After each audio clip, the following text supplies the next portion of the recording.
Good morning, everyone. This is Eva with Stitching in the Interlake. How are you all doing today? I hope you're having a fantastic day. Well, as you know, I did not go in to get my tooth pulled today. So watch yesterday's video as I explain it all. But I will tell you that I spoke to my dental office and I asked them, I explained the situation, and I asked them if it was possible that even though it's pretty bad in there, if the dentist would pull my tooth. So then she called me back and she said, yeah, there's the dental specialist who's coming in, not a dental surgeon, a dental specialist. And he's coming in and he can pull my tooth on the 5th of April, but it's going to be a very traumatic pull. So I don't know what that all entails, but suffice it to say it's going to hurt. So I'm hoping to get in touch with my doctor today to see about getting something to kind of a pill or something that will knock me out or make me so relaxed and that. And then I can, I can go through it so that I can not exactly sleep through it, but be extremely relaxed. So, alrighty.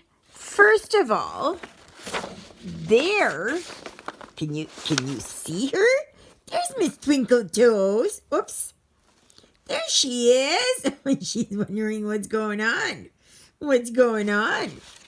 Yeah, so there she is. And Jonah's over in his hut. And I'm continuing to work on this. Now, they have Autumn Angel, but I call her Autumn Lady. And I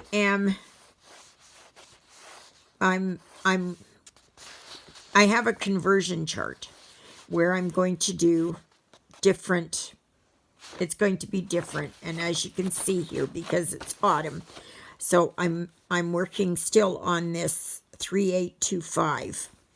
So I don't have much left here. And then I have to do here up on her bodice. So I have up here to do. So, yeah. But it's coming along well. Oh, I do have over here on these things here to do as well. So I got to do them. So, okay. So that's what I'm doing. Nobody says that you have to keep the colors that are there. It's totally up to you. So let us continue here with Autumn Lady. So grab your stitching or whatever it is that you're doing and bring it along and let's get working on something. So, yeah. But otherwise, not much else is going on. It's another overcast day. The last time I looked, it was minus 21, which is pretty cool for this time of year. It should be around minus 10 or minus 7 or something like that. I don't know. And so yeah, so it's quite a bit cooler, but it's supposed to be warming up. We're actually supposed to get above 0 starting, I don't know if it's next week, maybe the end of next week. So that's what I'm praying for. So hope you can see that, because this my iPhone is right in front of my nose. So, I'm not sure if it was 1981 Pheasant or if it was Jeannie or if it was someone else had mentioned that I didn't have it quite in frame. And that's part and parcel of my, that what you see is what you get. There is no editing because I can't do editing. So I don't have all the bells and whistles, because you see some channels and they've got, all these graphics and everything else. That's not on my channel. Because my phone won't do that. Excuse me. And I don't have a computer or a laptop or anything. I just have my phone. I do have my iPad, but I can't do a long enough video. So, but yeah. So I was very pleased to see how many of you are going to be looking into container gardening, and which is very easy. You just have a container, like some kind of a plastic jug, and you drill some holes in it in the bottom, and then you put your dirt in there. Then you can put your whatever it is that you're growing. You can grow tomatoes, you can grow asparagus, you can grow just about anything. You can do that. And, even if you grow enough for one meal, you know what? It's worth it, because that's one meal less that you have to buy. But probably you'll get more than one container. Like, I know I'm going to grow lettuce and spinach. And so yeah, so that's something I'm going to do. And maybe some peppers and I don't know, whatever else. So, but first of all, it has to warm up. If I can afford it, I want to get one of these very small greenhouses. It's just like it's not very big. And I can grow some, where it's more protected, so that I can grow bigger, say peppers or whatever the case may be. Something bigger. Or, so it'll grow more. So, if you're in a warmer climate, oh my gosh, you got it. You're set.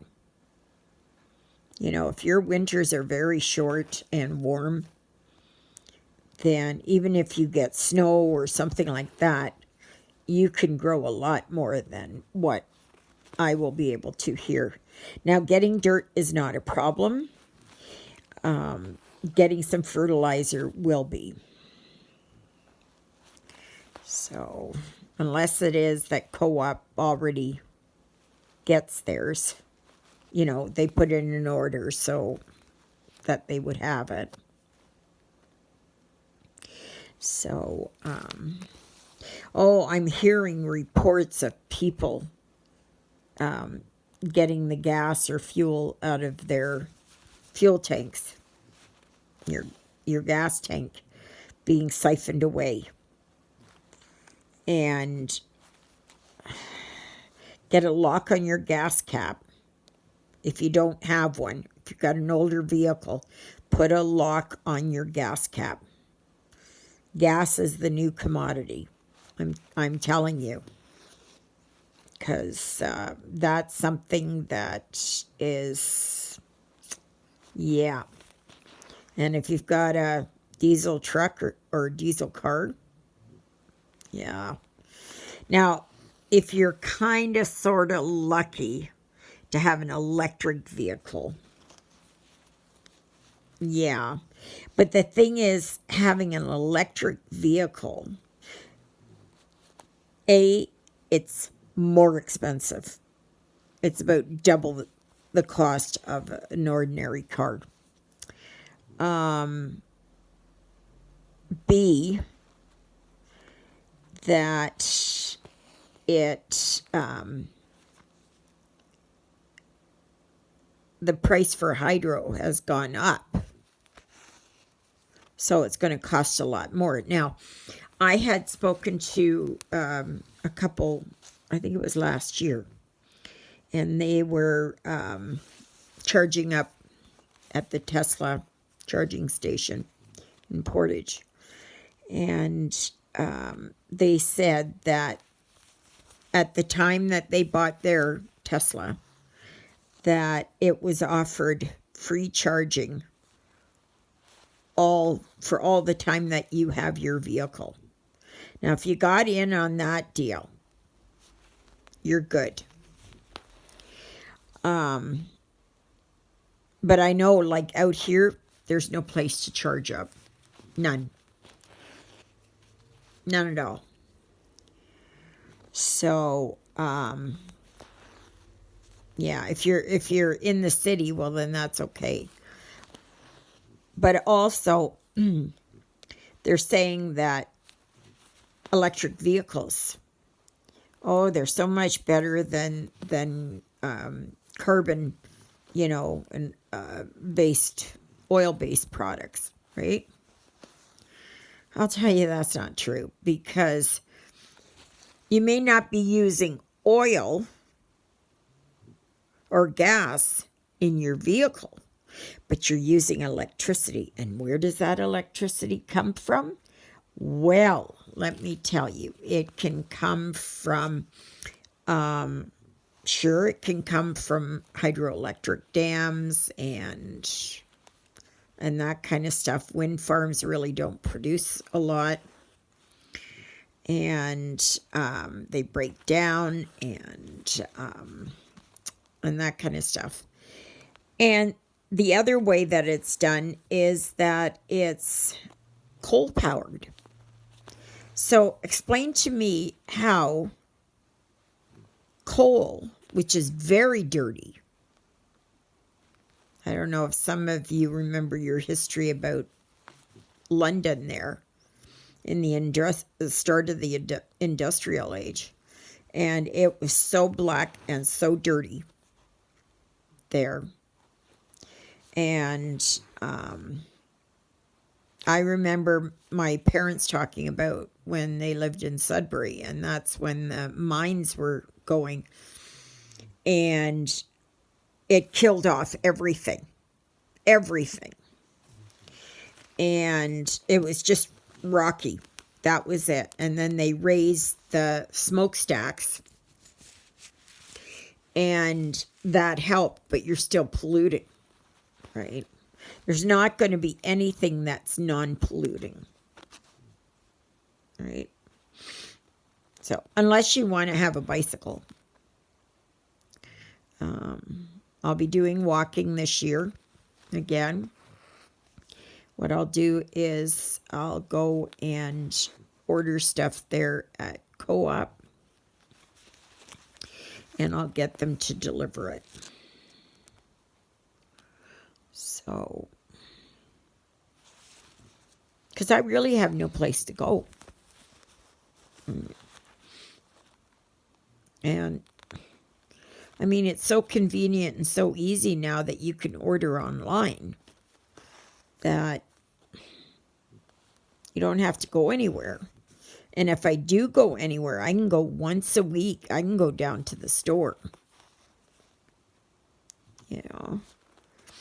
I have a gas station kind of right on the corner here. So the other thing I heard today was, and it's a good idea, is that as soon as you get down to 3/4 of a tank, you fill it up. Because then it doesn't cost very much to fill it. But if you let your tank dry out, like get down to where the light's flashing to fill it up, can you imagine how much that costs? But if you do it that, say you have to drive, I don't know, 30 kilometers to work and then 30 kilometers back again. And you have to do that, or you're in the city and you're stop and go. Then I would practically fill it up either every day or every second day. Do not let your tank go dry. Because, I don't know, if something happens and you have to get out, you have to bug out, then, you're going to be sitting there with 1/4 of a tank. And how far is that going to get you? So if you always have your tank full, for one thing, it's not going to cost you. Sure, maybe in the long run, but I mean, it'll be the same price as it stretches out, but your tank will always be full. So wherever it is that you go, it's, and I'm sure that a lot of people are just going to be staying home. And people with big vehicles, oh gosh, I pity you. I pity you. The truck drivers. I mean, diesel was selling for $2.40 a liter or $2.60 a liter or something. Now, in the big truck, we would sometimes fuel up and it would be like, I don't know what it was, 700 liters or so. So can you imagine how much that's going to cost?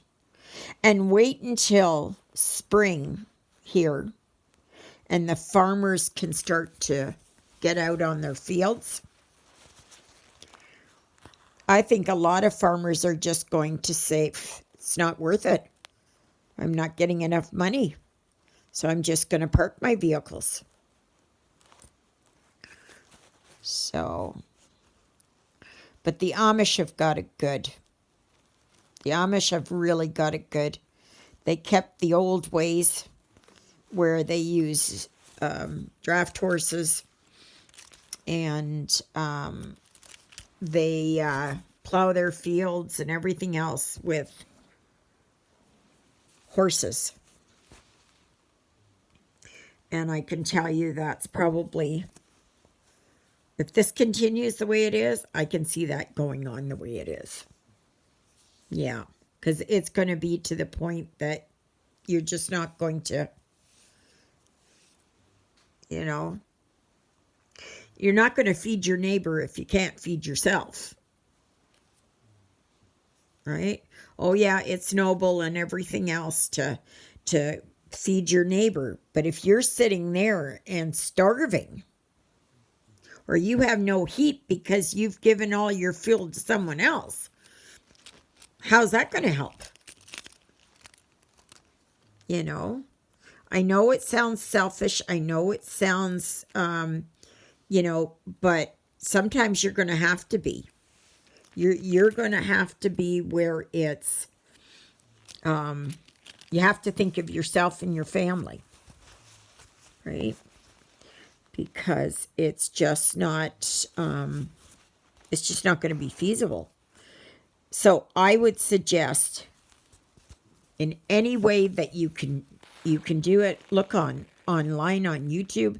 There's lots and lots and lots and lots of videos, thousands of videos out there on container gardening, on how to preserve, how to store things. You know, now I don't have anything spectacular. I don't have stuff. I don't have a dehydrator. I don't have, I'm going to try and do some canning, but it's going to be, you know, like just for me, right? So I can use smaller cans, canning jars. And you don't even need canning jars per se. You know, there's a spaghetti sauce, what is it, Classico? That they're already mason jars. And they've been out for years and years and years. So start saving your jars.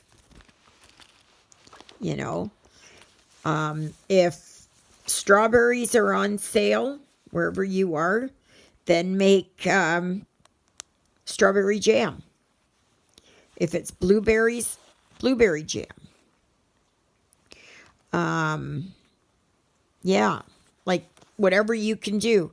You can do, you can dehydrate in your oven. You know, there's so many ways that you can do things. Now, I don't use my big oven because it takes too much electricity. But I do have my toaster oven, and I can do that. Yeah, so it's very, once you get started, like there's a the Alaskan Granny. She's got a lot of good stuff. They had one on there that I was watching where you can feed a family of 4 on $10 a week from Dollar Tree. So you got to be a little bit more, you know, thoughtful on how you do things. So instead of having, you know, where you've got a steak this big and a little bit of potatoes, then I would take that big steak before you cook it up, or you can maybe even cook it up, and cut it into much smaller strips and balance that out. You know, like just eat less of it. Eat more rice and beans, which is you know, get yourself canning jars and you know, put away beans. Keep them in a cool, dry place. And dark. So it's, yeah. So I guess that's it. I've said enough. Let me know how you guys are, what you're planning on doing. You know, are you cutting back on driving? Are you taking the bus? I don't have that luxury out here in the country. Is it that you're going to look into container gardening? Are you going to stock up on other things like rice and beans or macaroni or pasta, which is most certainly going to go up in price?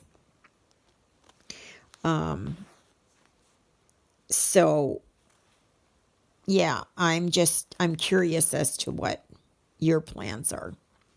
And I want to thank all my new subscribers. Thank you so very much for choosing my channel to watch. It's just, I'm up to 317, guys. I'm so thrilled. I'm so thrilled. I'm so thrilled. You have no idea how that makes me feel. So on that note, I'm going to say, oh, and please, if you haven't subscribed yet, please do so. Click the notification bell, thumbs up, share my videos, all that good stuff. Pray for Ukraine and Russia. And that, and yeah, pray for people in need and pray for our enemies. So, on that note, may you be happy, may you be healthy, may you be well. May God bless you this day and every day. God loves you, and so do I. And so does Miss Twinkle Toes down there, who's trying to get comfortable again. And Jonah over in his hut. So, okay, everybody, I will see you tomorrow, God willing. Toodaloodles, everybody.